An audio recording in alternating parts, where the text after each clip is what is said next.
শুনা সভাখন পৰ মহাভাগ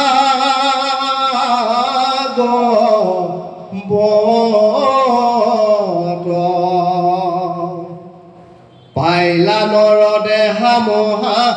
ভাইকে ভাৰত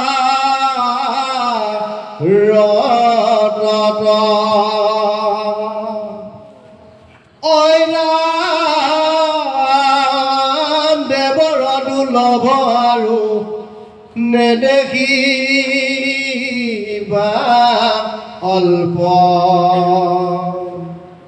মনুষ্য হৈবা কন পায় কোটি কোটি কল্প কহিলন্ত উদ্ধৱত আপুনি ঈশ্বৰ পৰম দুৰ্লভ ইটো নৰ কলে বৰ ৰাম সংসাৰ সাগৰ নৌকা সুদিহ সংসাৰ ভকত গুৰুক আৰু কৰিবা কান্দাৰ হওঁ অনুকূল বায়ু মোক মন্তে বৈকুণ্ঠ পাউনিয়া সংসাৰ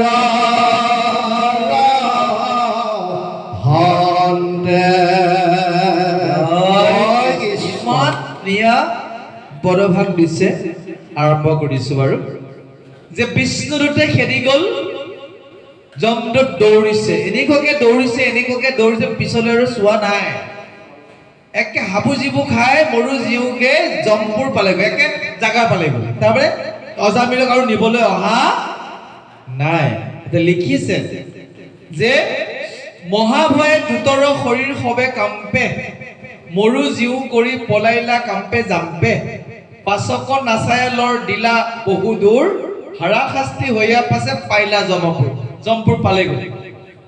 যমদূতক খেদিলে বিষ্ণুদূতে যমদূত গৈ পালেগৈ শেষত কান্দি কাটি উত্তৰ দিছেগৈ প্ৰশ্ন কৰিছেগৈ যমৰ আগত কাৰণ যমে যিটো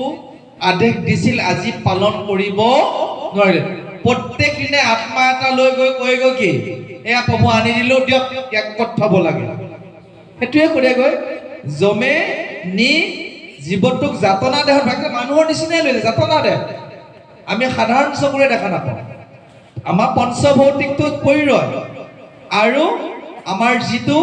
যাতনা দেহটো যমৰ আগত জমা দিয়ে যে প্ৰভু আপুনি যি কাৰণে পঠাইছিল এইটো বস্তু লওক কিন্তু আজি নিব পৰা নাই কান্দি কান্দি যমৰজাক কৈছে গো প্ৰভু এয়া আমাৰ ঘটিল কি ঘটিল আমি পিছত পামগৈ এতিয়া গুৰুজনাই উপদেশ দিছে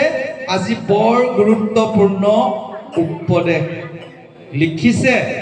শুনা সভা সদ পদ মহাভাগৱত পাইলা নৰ দেহা মহাভাগ্যে ভাৰতত ভাৰতবৰ্ষত মানুহৰ জন্ম লৈছে আপোনাতকৈ ভাগ্যৱান আৰু কোনো নাই আমি কেতিয়াবা ধন টকা পইচাৰ অভাৱ ঘটিলে কেতিয়াবা আমাৰ মনৰ লগত কথা নিমিলিলে বহুত দুখ কৰোঁ আমাৰ জীৱনৰ আটাইতকৈ ডাঙৰ দুখ আমি কি নাপালো তাৰ হিচাপ কৰোঁ থকাখিনিৰ হিচাপ নকৰোঁ চাবচোন আপুনি এটা অনুষ্ঠানলৈ গ'ল তাত কি সুবিধা নাপালে তাৰহে হিচাপ হ'ব গৈছিলোঁ বিয়ালৈ আমি যোৱালৈকে বোলে অমুক আইটেম শেষটোহে আপুনি দেখা পাইছে আপোনাক দিছিলে হয়তো 6 বিধ বনাইছিল এবিধ হয়তো শ্বৰ্ট পৰিছে বনাই আছে আপোনাৰ ভাগ্যত নাই এই যে আইটেমটো নাপালে সেইটো আপোনাৰ লিষ্ট এতিয়া আমি কওঁ ল'ৰা ছোৱালীবিলাক তোমালোকৰ কলেজীয়া জীৱনত যি ধুনীয়া ধুনীয়া মোবাইল পাইছা বাইক পাইছা আমাৰ দিনত নাছিল চাব গ'লে কিন্তু আমি আকৌ সুখী আছিলোঁ এইবোৰ সম্পদ নাছিল কাৰণে আমি পঢ়াত গুৰুত্ব দিছিলোঁ আৰু নতুন প্ৰজন্মই এইবোৰ আছে কাৰণে সিহঁতৰ মগজুটো ভোটা হৈ যাব কাৰণ অধিক সময় যন্ত্ৰত দিব আমি দিছিলোঁ কিতাপত জ্ঞানত সিহঁতে দিছে যন্ত্ৰত টিভিটো নোচোৱাই হৈ গ'ল মানুহে টৰ্চ ব্যৱহাৰ নকৰাই হ'ল মানুহে ৰেডিঅ' নুশুনাই হ'ল মোবাইলটোতে সমস্তবোৰ আছে চিনেমা হলতো কেতিয়াবা অন কণ্ডিশ্যন ভাল চিনেমা দুই এখন আহিলে অলপ হয় বাৰু যা নহওক এইটো লিখিছে বহুত ভাগ্যৰ মূৰত মনুষ্য জন্ম পাইছোঁ এইটো সদায় মনত ৰাখিব আৰু জীৱনত কি কি পালোঁ তাৰ হিচাপ কৰিব নোপোৱাখিনি কথা বাদ দিয়ক এই কাৰণে আপুনি নাপালে আপুনি সেইখিনি পোৱাহেঁতেন ভগৱানৰ নাম নাপালেহেঁতেন আমাৰ ব্যক্তিগত জীৱনতো বহুত দুৰ্যোগ আহিছিল মই দুৰ্যোগবিলাকক চেলুট কৰিছোঁ সেই দুৰ্যোগ তুমি যদি নাহিলাহেঁতেন আজি হয়তো মই ভাগৱতৰ ৰাস্তা নাপালোহেঁতেন আৰু হৰি ভক্তক বিপদ দিবই কোনো বিনা বিপদত বিনা পৰীক্ষাত আপুনি কৃষ্ণ ভক্ত হ'ব নোৱাৰে সেইকাৰণে মানুহে ভক্তি লাইন বৈষ্ণৱ লাইনটো বেয়া পায় আপুনি কৃষ্ণ ভক্ত যদি সঁচা অৰ্থত হৈছে আপোনাৰ জীৱনত দুখৰ উপৰি দুখ আছে আপোনাক পৰীক্ষা কৰি আছে যে কৃষ্ণক পাবলৈ হ'লে কষ্ট কৰিবই লাগিব দুখ আপুনি ভুঞ্জিবই লাগিব প্ৰথম কথা দিলে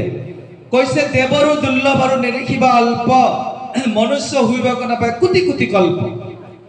কিমান কোটি কোটি বছৰৰ পিছত যে আমি মনুষ্য জন্ম লাভ কৰিছোঁ দেৱতাবিলাকেও এই জীৱন পাবলৈ মাংগি আছে পোৱা নাই কিন্তু আপুনি মই পাইছোঁ পায়ো ৰাতিপুৱা সোনকালে উঠি মই অনুৰোধ কৰিছোঁ সকলোকে ৰাতিপুৱা একো নাখাব শুই উঠক স্নান কৰক মণিকূটলৈ যাওক নাই যদি আপুনি পবিত্ৰ স্থানত প্ৰভু ভগৱন্তক স্মৰণ কৰক প্ৰাৰ্থনা কৰক যদি পদ্ধতি আছে আপুনি গোসাঁই ঘৰত ধূপ চাকি জ্বলাওক এধাপু সময় প্ৰাৰ্থনা আৰু নাম ধৰা এটা বিশেষ গুণ আছে মই বুজাই দিছোঁ আমাৰ দুইখন হাতত ইমান পাৱাৰ আছে যদি আমি খুব ৰাতিপুৱাতে দুইখন হাতেৰে চাপৰি ধৰি ধৰি যদি নাম গাওঁ বেমাৰ ব্যাধি একোৱে থাকিব নোৱাৰে জয় কৃষ্ণ নিবিড় প্ৰসংগ বুলি কয় মহাপুৰুষ শংকৰদেৱে এইটো জানিছিল আপুনি তালো ল'ব নালাগে মই এটা প্ৰেক্টিকেল আপোনালোকক কৈছোঁ এইটো ডাঙৰ ডাঙৰ চিকিৎসালয়বিলাকত ইয়াৰ এইটো ৰোগৰ ঔষধ হিচাপে তেওঁলোকে ৰোগীবিলাকক নাম ধৰুৱায় প্ৰেক্টিকেল কৰিছে দেখিছে যে দুইখন থেৰাপি ৰাইট দুইখন হাত যেতিয়া আপুনি পজিটিভ নিগেটিভ আছে নে বাওঁ হাত সোঁ হাত চাপৰি ধৰিব যদি আপুনি কেনেবাকৈ যদি ঘাম উলিয়াই দিব পাৰেতো আৰু ভালেই আপোনাৰ সমস্ত শৰীৰৰ পৰা টক্সিনবোৰ নাইকিয়া হৈ যাব সেইকাৰণে নিবিড় প্ৰসংগ প্ৰত্যেক কৰিব লাগে যিখিনি পাৰে যি পাৰে আপুনি জয় হৰি গুণ ইমান ধুনীয়া ধুনীয়া কীৰ্তন আছে চাই চাই পঢ়িব পাৰে কণ্ঠস্থ হ'লে নোচোৱাকৈ কৰিব পাৰে কিন্তু দুইখন হাতে চাপৰি পৰা যেতিয়া আপোনালোকে নাম ধৰা নেগেৰা বজোৱা মানুহবিলাক বেমাৰ আজাৰ পাৰে আপোনালোকে ভাদৰ মাহত নিশ্চয় আপোনালোকৰ কিছু প্ৰেক্টিছ হৈ আছে বাৰু যা নহওক কোটি কোটি কল্পৰ পিছত পাইছোঁ মনুষ্য জন্ম ইয়াক বিনা কাৰণত দেখি দিব সদায় হৰি নাম ল'ব কহিলন্ত উদ্ধৱত আপুনি ঈশ্বৰ পৰম দুৰ্লভ এইটো নৰকলে বৰ উদ্ধৱৰ আগত কৃষ্ণই কৈছে হে উদ্ধৱ তুমি মোৰ লগত যাওঁ বুলি কৈ আছা কৃষ্ণ যাব খোজোতে উদ্ধৱে যাব খুজি আছে আৰে এনেকুৱা জন্ম আৰু নাপাবা এই জন্মত মোৰ নাম লোৱা কিমান পুণ্য তুমি জানা এটা পদ আছে পদটো মোৰ এইখিনি সময়ত মনত নাই দাপৰ যুগত কৃষ্ণক দেখা পোৱা মানুহজনৰ যিমান পুণ্য হৈছিল কলি যুগত তেওঁৰ নাম লৈ লৈ নাম ধৰিলে আৰু বেছি পুণ্য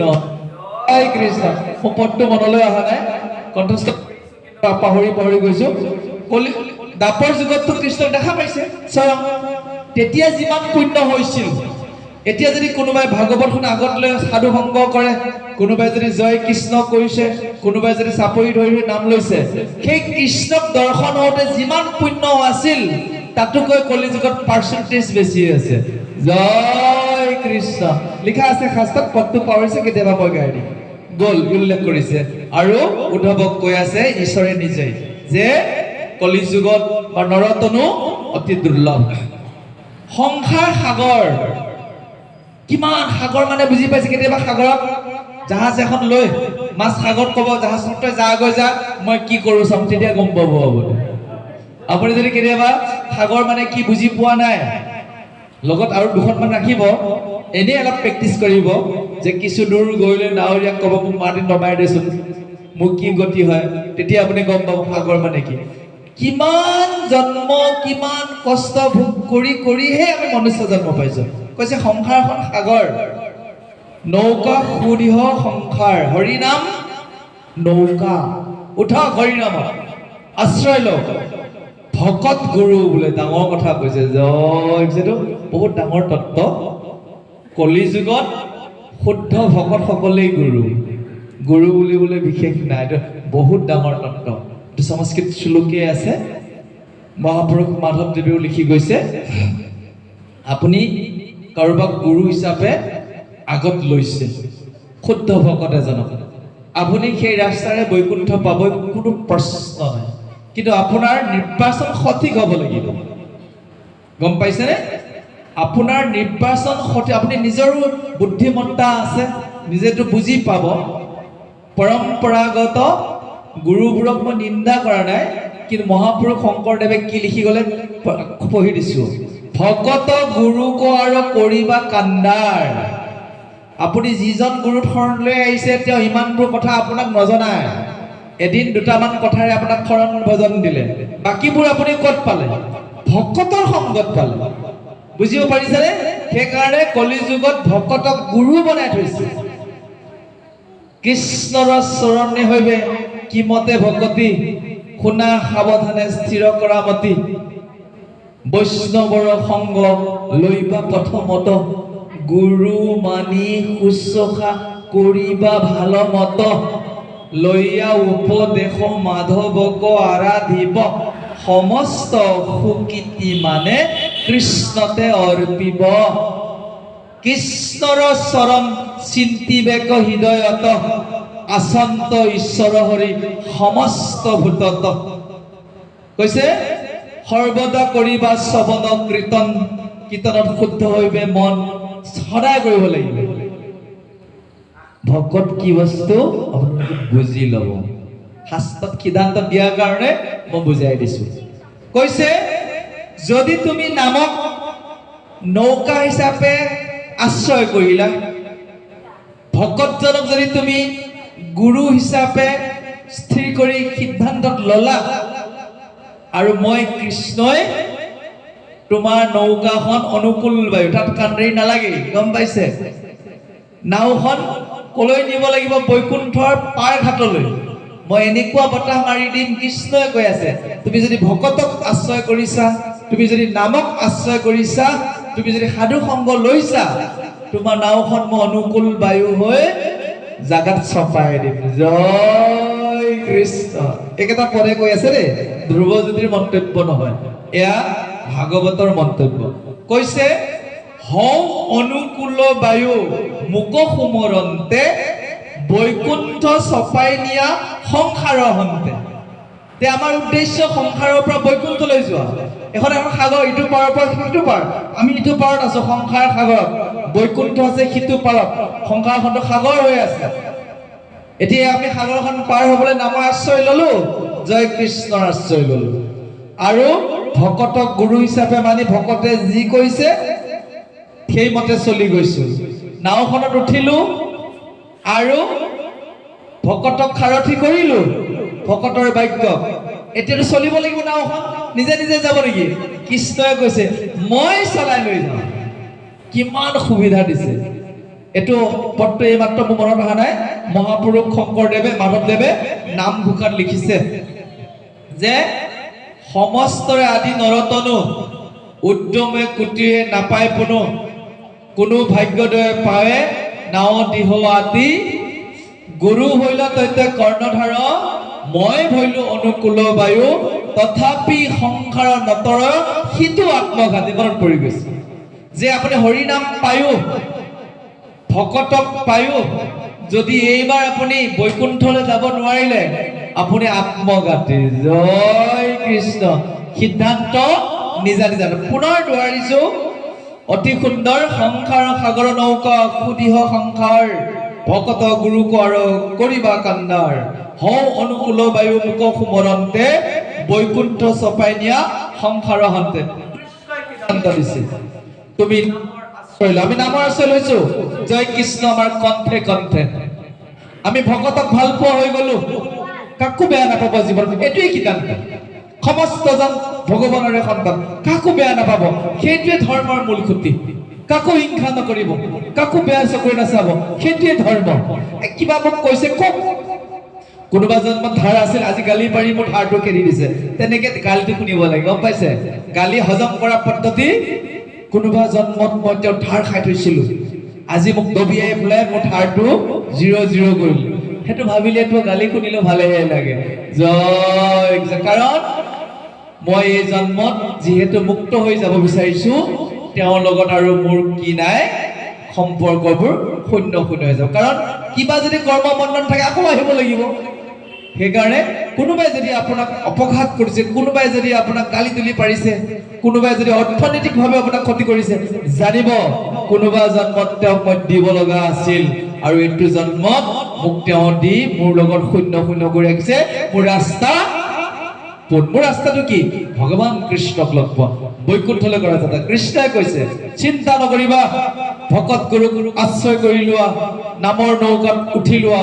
মই তোমাৰ নাওখন বৈকুণ্ঠলৈ চপাই দিম এক কৃষ্ণই কৰা প্ৰতিজ্ঞা আহক